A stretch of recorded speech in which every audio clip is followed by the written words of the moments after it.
दौसा जिले के सिकराय विधानसभा क्षेत्र की पंचायत भवन देवरी का शिलान्यास महिला एवं बाल विकास मंत्री ममता भूपेश ने किया। इस दौरान ममता भूपेश ने कहा कि हमारी सरकार ने सैकड़ों ग्राम पंचायत बनाकर गांव के सर्वांगीण विकास के लिए एक सफल कार्य किया है। मीडिया से रूबरू होते हुए मंत्री भूपेश ने कहा कि हमारी सरकार भ्रष्टाचार के खिलाफ है और नीचे से लेकर ऊपर तक के भ्रष्ट अधिकारियों को बख्शा नहीं जाएगा। इन्होंने कहा कि अशोक गहलोत की सरकार पारदर्शी है, भ्रष्ट अधिकारी चाहे किसी भी लेवल का हो, सरकार उसे बख्शेगी नहीं। एसीबी ने आरएएस, एएसपी जैसे बड़े अधिकारियों की भी मोबाइल सर्विलांस पर ले रखे हैं। ये गहलोत सरकार ही कर सकती है। सरकार भ्रष्टाचार विरोधी सरकार है जो भ्रष्टाचार को राजस्थान से उखाड़ के बाहर फेंक देगी, चाहे अपराधी कितना ही बड़ा हो, उसे छोड़ेगी नहीं।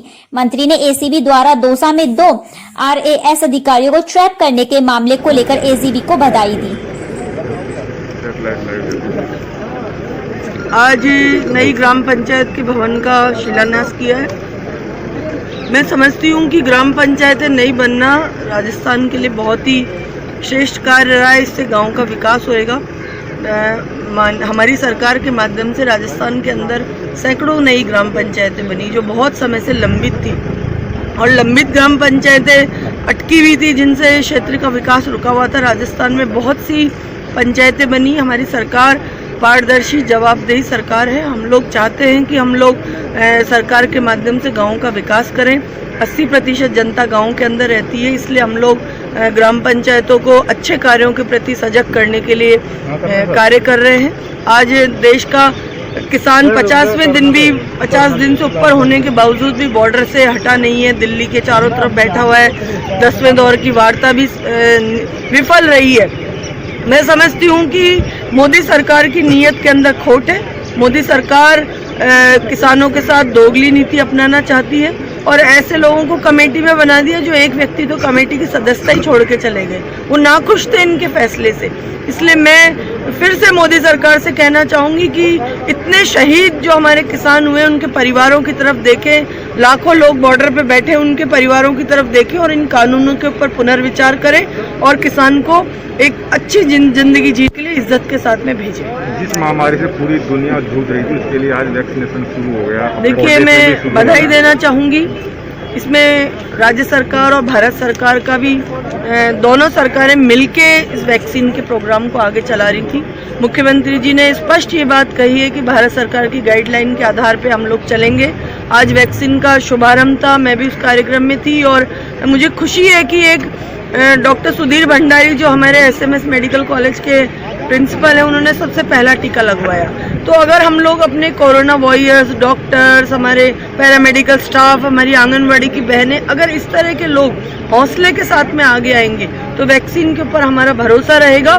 लेकिन मैं आप लोगों के माध्यम से कहना चाहती हूँ कि वैक्सीन लगाना एक अंतिम कार्य नहीं है। फिर भी हम लोगों को जो सोशल डिस्टेंसिंग और जो भी गाइडलाइन हमारी बताएगी उनके आधार पर चलना है। 42 डेज तक भी वैक्सीन लगाने के बाद में संभल के रहना है। उसको हर तरह से सोचना है कि 42 दिनों तक हम इस वैक्सीन का पूरी तरह से कार्य प्रारंभ नहीं होता। इसलिए वैक्सीन के साथ साथ जो गाइडलाइन 42 डेज की 42 दिनों की आई हुई है उसके ऊपर भी गंभीरता से सोचते हुए शुभकामनाएं देना चाहूंगी, धन्यवाद देना चाहूंगी। हमारे कोरोना वॉरियर्स को भी वैक्सीनेशन करवाना चाहिए कि वो पब्लिक में घूमते रहते हैं, जनप्रतिनिधि जैसे हैं। निश्चित तौर पे जब भी हमारे जो मेडिकल के और जो फ्रंट वॉरियर्स जो हैं उनके लगाने के बाद या उनके बीच में भी जब भी जनप्रतिनिधियों को लगाने का मौका पड़ेगा, मैं शायद वो प्रथम जनप्रतिनिधि होंगी जो आगे होके कहूंगी कि मुझे वैक्सीन लगवानी है।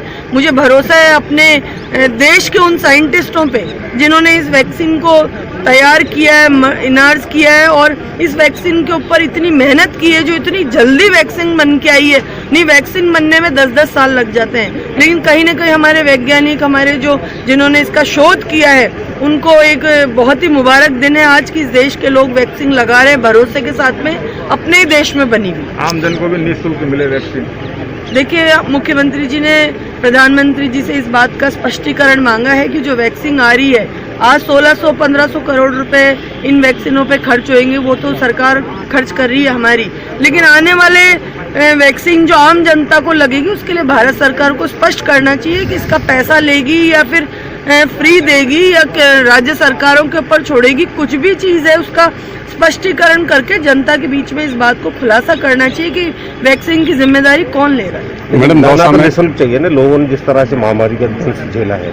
देखिए, राजनीतिकरण करने का मुद्दा भारतीय जनता पार्टी के पास में है। मैं वैक्सीन पे राजनीतिकरण नहीं करना चाह रही, लेकिन फिर भी मुझे याद आ रही है बिहार चुनाव की वो बात। जब बिहार में चुनाव थे, जब केंद्र सरकार के मंत्री बिहार में जा जाके कहते थे कि बिहार चुनाव जितवाई हम फ्री वैक्सीन लगाएंगे, एक लालच आम जनता को जिस तरह से दिया जा रहा था, मैं समझती हूँ राजनीति से ऊपर उठ के केंद्र सरकार को आगे बढ़ना चाहिए और फ्री वैक्सीन देश के नागरिकों को लगानी चाहिए। दौसा मैडम, एसीबी ने भ्रष्टाचार का इतना बड़ा खुलासा किया है, इसको लेकर के आपको? देखिए, मैंने अभी आपको बोला, हमारी सरकार पारदर्शी सरकार है, जवाबदेही सरकार है। हम चाहते हैं कि इस तरह के भ्रष्ट लोगों का खुलासा हो, जनता के अंदर भयमुक्त वातावरण रहे और एक भ्रष्टाचार मुक्त राज्य सरकार हम लोग देने का प्रयास कर रहे हैं। अगर इस तरह के बड़े अधिकारी ऐसे ट्रैप हो रहे हैं, भ्रष्टाचार में लिप्त हैं, तो मैं तो एसीबी की कार्रवाई के ऊपर बहुत ही संतुष्ट हूं और एसीबी के तमाम टीम को भी मैं इस बात के लिए एक तरह से बधाई दूंगी कि उन्होंने भ्रष्टाचार के जो रैकेट चल रहा था उसका खुलासा किया और आम जन में जो हमारी सरकार है वो भ्रष्टाचार विरोधी सरकार जिसको हम कहते हैं, तो उसका हमने एक उदाहरण पेश किया है कि चाहे छोटा हो चाहे बड़ा हो, अगर कोई भी गलत कार्य में लिप्त रहेगा तो हमारी सरकार उनको बख्शेगी नहीं। दौसा जिले में भ्रष्टाचार की जड़ें बहुत गहरी हो गई है, उनका उखाड़ना क्यों नहीं उखाड़ेंगे? जब जिस तरह से अभी आपने देखा कि एसडीएम स्तर के लेवल के अधिकारी, एसपी स्तर के लेवल के अधिकारी के भी टेलीफोन और सब चीज सर्वेलांस पे है, तो हम तो जब निचले स्तर से बड़े स्तर तक हर स्तर पे पारदर्शिता लेकर आएंगे और कोई भी अगर भ्रष्टाचार के अंदर लिप्त रहेगा, चाहे वो कितना ही बड़ा अधिकारी हो, हमारी सरकार उसको छोड़ेगी नहीं, उसको सलाखों के पीछे करेगी, क्योंकि हम लोग भय मुक्त और भ्रष्टाचार मुक्त राजस्थान देना चाहते हैं।